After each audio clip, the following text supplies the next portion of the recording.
မထားနဲ့ဘ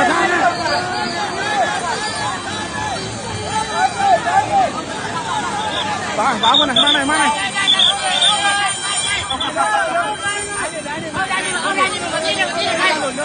မပြေးနဲ့ဒါလေး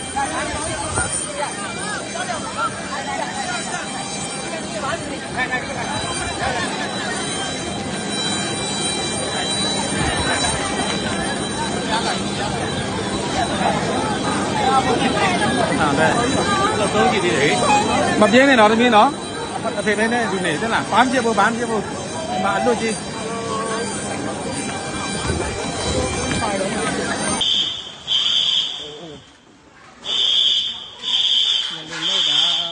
28ရက်3လ2020